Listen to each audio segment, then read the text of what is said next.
આપણે જીકેની અંદર હવે પ્રકરણ 7 આવ્યા છે બરાબર. 6 પ્રકરણ સુધી આપણે પૂરું થઈ ગયું છે ભણવાનું બરાબર છે. હવે આ સેમિસ્ટરનો આપણો આ છેલ્લો પાર્ટ છે. 7 પ્રકરણ આપણા પહેલા સેમિસ્ટરમાં છે અને 7 પ્રકરણ બીજા સેમિસ્ટરમાં છે. એમ કરીને ટોટલ 14 ચેપ્ટર છે. તો હવે આપણે ચેપ્ટર 7 ભારતની વિવિધ બેંક વિશે માહિતી મેળવવાની છે બરાબર. હવે તમારું દરેક જણનું બેંક ખાતું તો છે, બેંકમાં દરેક જણના ખાતા તો હશે જ બરાબર. તમારું હમણાં તમે નાના છો એટલે તમારી જોડે તમારા પપ્પાનું જોઈન્ટ થયેલા હશે ખાતાની અંદર, બેંક ખાતામાં. તો દરેકનું ખાતું હોય છે. તમારા પપ્પા બેંક પાસબુક આપે આપણને, બેંકમાં આપણે ખાતું ખોલાવીએ એટલે આપણને એક પાસબુક આપે, એક બુક આપે બરાબર, નાની સરખી, કે એની અંદર આપણે કેટલા પૈસા છે, કેટલા પૈસા જમા કરેલા છે, કેટલા પૈસા આપણે ઉપાડ્યા છે, એ બધી માહિતી આપણને એ બેંક પાસબુક પરથી મળી રહે છે. અને આપણે જોઈએ હમણાં કદાચ તમારે એટીએમ નહીં હશે પણ તમારા પપ્પાનું મમ્મીનું બેંક ખાતું હશે તો એમનું એટીએમ હશે બરાબર. તો જોડે જોડે આપણે એટીએમ પણ બેંક આપે છે જેનાથી આપણે ડાયરેક્ટ પૈસા ઉપાડી શકીએ છીએ. અને જો તમે બેંકમાં જાઓ તો તમને બેંકમાં લાઇનમાં લાગવું પડે, પછી એક ફોર્મ ભરવું પડે પૈસા ઉપાડ માટેનું, એ બધી પ્રોસેસ કરવી પડે બેંકની અંદર બરાબર. પૈસા ઉપાડવા માટે, પૈસા જમા કરવા માટે પણ એવી સ્લીપ ભરવાની આવે, એની ઉપર જમા કરવાની સ્લીપ એવી લખેલું હોય. દરેક બેંકમાં અલગ અલગ સ્લીપો હોય છે બરાબર. તો આ રીતે બેંકમાં પ્રોસેસ કરવાની હોય. હવે આપણે ભારતની વિવિધ બેંકો વિશે જાણીએ બરાબર. આ સામાન્ય બેંક વિશે માહિતી મેળવીએ આપણે. હવે પહેલી બેંક છે રિઝર્વ બેંક ઓફ ઇન્ડિયા. કઈ બેંક છે? Reserve bank of India, RBI. તેને ટૂંકમાં આરબીઆઈ કહેવાય છે. શું કહેવાય છે? RBI. Reserve bank of India એ ભારતની કેન્દ્રીય બેંક કહેવાય છે. રિઝર્વ બેંક ઓફ ઇન્ડિયા એ ભારતની કેન્દ્રીય બેંક એટલે સૌથી મોટી મહત્ત્વની બેંક છે. સૌથી મહત્ત્વની બેંક આરબીઆઈ ગણાય છે. આરબીઆઈ બેંક, દરેક બેંકે આરબીઆઈના નિયમોનું પાલન કરવું ફરજિયાત છે.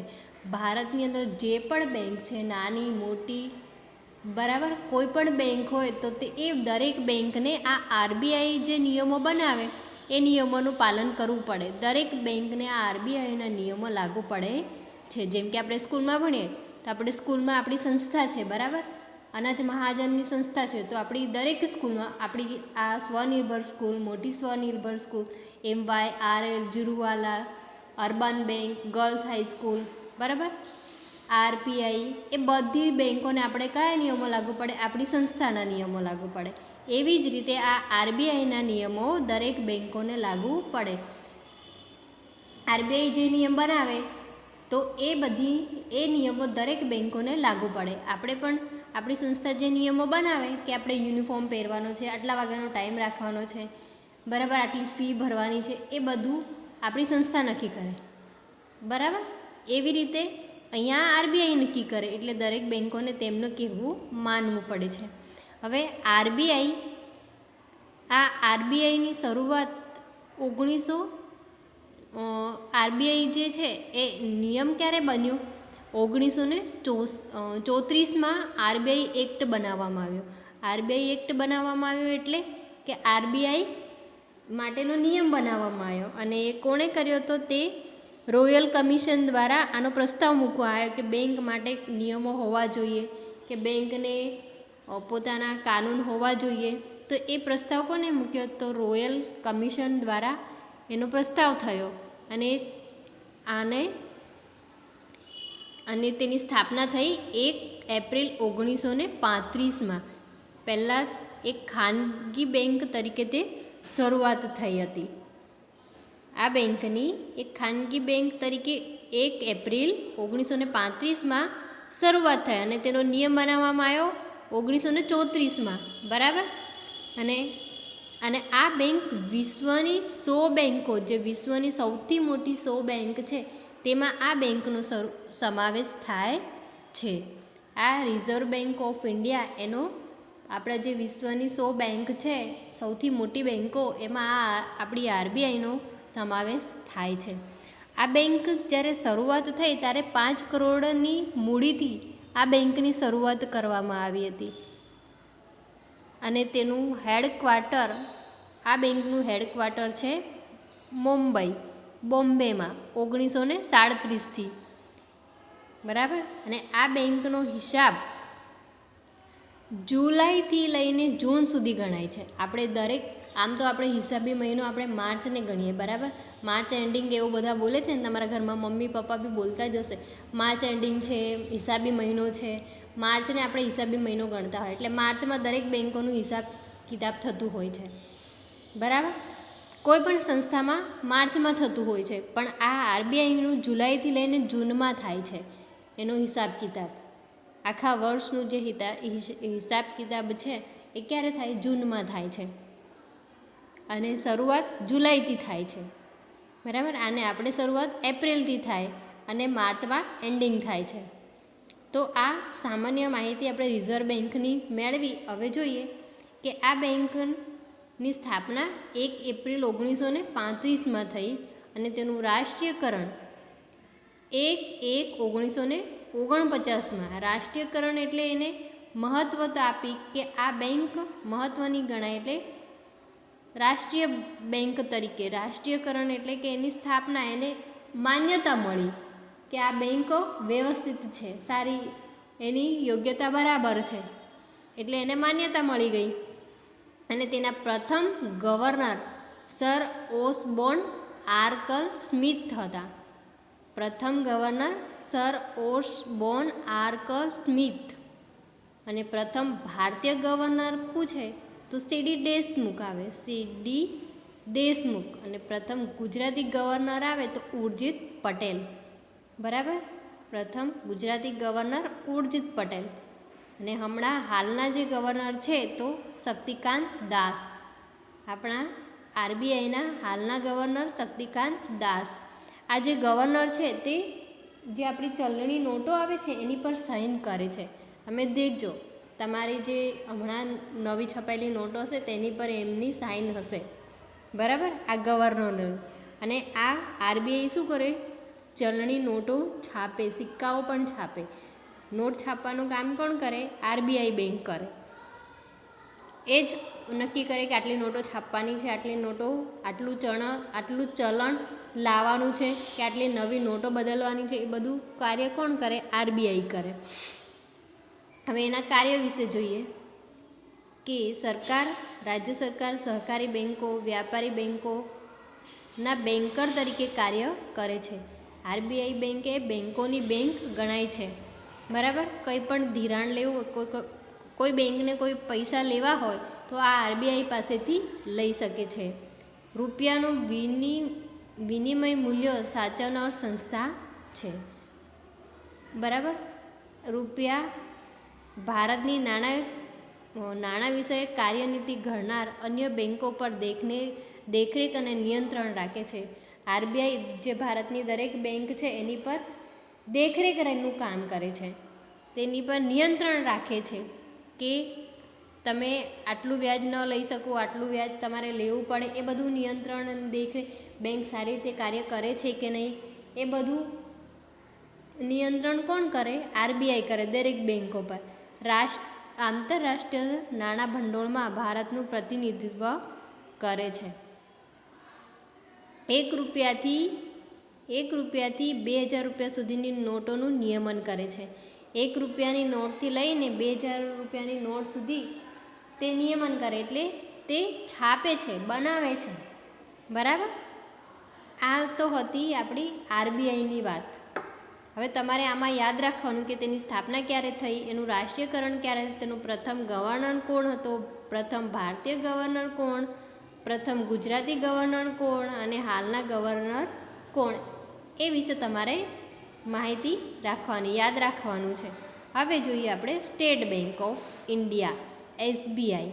બરાબર. આ તો આપણને ખબર જ છે કે એસબીઆઈ બેંકને આપણે ઓળખીએ છીએ. બરાબર. આપણે દાહોદમાં પણ એસબીઆઈ બેંક છે, યાદગાર ચોક, અને એક બીજી એની શાખા છે પરેલમાં. અને બીજી એક એની શાખા ક્યાં છે? હનુમાન બજાર, બરાબર. એની શાખાઓ મેઇન બ્રાન્ચ કઈ કહેવાય આપણા દાહોદની? તો યાદગાર ચોકવાળી, બરાબર. SBI state bank of India આ ભારતની સૌથી મોટી બેંક ગણાય છે, સૌથી મહત્ત્વની બેંક ગણાય છે. આ બેંક સૌથી જૂની બેંક છે. એની શરૂઆત 1806માં થઈ હતી આ બેંકની.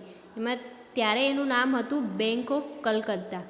પછી એનું નામ બદલાઈને આવ્યું સ્ટેટ બેંક ઓફ, પછી એનું નામ કરવામાં આવ્યું સ્ટેટ બેંક ઓફ બંગાળ રખાયું હતું. પછી નામ એવી રીતે અલગ અલગ નામ આપીને બદલાતા 1 જુલાઈ 1955માં સ્ટેટ બેંક ઓફ ઇન્ડિયા તરીકે તેનું નામ થયું અને ત્યારે તે એસબીઆઈ તરીકે ઓળખાય. તો એની સ્થાપના આપણે કહીએ તો ક્યારે આવે? 1 જુલાઈ 1955માં, બરાબર. હવે આપણે અહીંયા જોઈએ કે bank of Bengal, bank of Bombay અને બેંક ઓફ મદ્રાસ આ ત્રણેય બેંક ભેગી થઈને બેંક બની હતી ઇમ્પિરિયલ બેંક ઓફ ઇન્ડિયા 1921માં. આ ત્રણ બેંક ભેગી થઈ અને ઇમ્પિરિયલ બેંક ઓફ ઇન્ડિયાની રચના કરવામાં આવી, બરાબર. પહેલાં એસબીઆઈ ઇમ્પિરિયલ બેંક તરીકે થઈ. પહેલાં બેંક ઓફ બંગાળ હતી, પછી બોમ્બે, મદ્રાસ આ ત્રણ બેંક ભેગી કરી અને ઇમ્પિરિયલ બેંક બનાવવામાં આવી. અને પછી ઇમ્પિરિયલ બેંકમાંથી 1955માં એસબીઆઈ તરીકે ઓળખાય. તે વ્યાપારી બેંકની દ્રષ્ટિએ ભારતની સૌથી મોટી બેંક ગણાય છે. આ બેંક ભારતની સૌથી મોટી બેંક ગણાય છે, બરાબર. તેમજ તેની શાખાઓની દ્રષ્ટિએ વિશ્વની સૌથી મોટી બેંક છે. આ બેંકની શાખાઓ પણ ઘણી બધી છે એટલે વિશ્વની સૌથી મોટી બેંક પણ ગણવામાં આવે છે. ડિસેમ્બર 2012માં તેની 15,000થી વધુ શાખાઓ હતી. 2012માં જ્યારે સર્વે કરવામાં આવ્યો હશે ત્યારે તેની શાખાઓ કેટલી હતી? 15,000થી પણ વધુ શાખાઓ હતી. હાલમાં જ એસબીઆઈને ચીનમાં પોતાની શાખા ખોલી છે. હાલમાં એસબીઆઈએ ચીનમાં પણ પોતાની શાખા ખોલી છે. હવે આના ચેરમેન કોણ છે હાલમાં? તો રજનીશ કુમાર, અને આનું હેડ ઓફિસ છે મુંબઈ. જો અને આના પ્રથમ ચેરમેન, એસબીઆઈના પ્રથમ ચેરમેન તો જોન મથાઈ. એના પ્રથમ ચેરમેન કોણ હતા? તો જોન મથાઈ. અને પહેલી મહિલા ચેરમેન હતી અરુંધતી ભટ્ટાચાર્ય. મહિલા ચેરમેન પૂછાય તો અરુંધતી ભટ્ટાચાર્ય, અને પ્રથમ ચેરમેન હોય તો જોન મથાઈ, અને હાલના ચેરમેન છે રજનીશ કુમાર, બરાબર. તો આ હતી આપણી એસબીઆઈની માહિતી. હવે નીચે જોઈએ આપણે સ્ટેટ બેંક ઓફ ઇન્ડિયાની સહાયક બેંકો. એની સહાયક બેંકો એટલે એની બીજી શાખાઓ તો state bank of Saurashtra, state bank of Mysore, state bank of Bikaner and Jaipur, state bank of Travancore, state bank of Patiala, state bank of Hyderabad, બરાબર. આ એની બધી શાખાઓ છે. આ દરેક રાજ્યની અલગ અલગ શાખાઓ હોય છે અને દરેક રાજ્યમાં એની શાખાઓ છે. હવે જાણવા જેવું જોઈએ કે તાજેતરમાં સરકારના નવા સુધારા મુજબ દેના બેંક અને વિજયા બેંકનું બેંક ઓફ બરોડામાં વિલીનીકરણ થઈ ગયું છે. આ દેના બેંક અને વિજયા બેંક એ પ્રાઇવેટ બેંકો છે, નાની બેંકો હતી. તો એ બે બેંકોનું બરોડા બેંકમાં વિલીનીકરણ થયું એટલે એમાં મર્જ કરવામાં આવી, ભેગી કરી દેવામાં આવી. પહેલાં એ બંને બેંકો અલગ અલગ હતી. હવે આ બેંક બરોડા બેંકમાં સમાવેશ થઈ ગઈ. એનું બધું જે નિયમોને એ બધા છે ને આ બરોડા બેંકના લાગુ પડશે અને એનું ખાતું એ બેંક પણ બરોડા બેંક જ ગણાશે. તો આ આપણે આટલી ભારતની આ બે બેંકો વિશે માહિતી મેળવી. હવે નેક્સ્ટ વિડીયોમાં ફરી બીજી બેંકોની માહિતી મેળવીશું. આજે આટલું જ. ઓકે, તમે હવે આને વાંચજો અને આ ગવર્નરો વિશે તમે યાદ રાખવાનું છે. Okay, bye bye.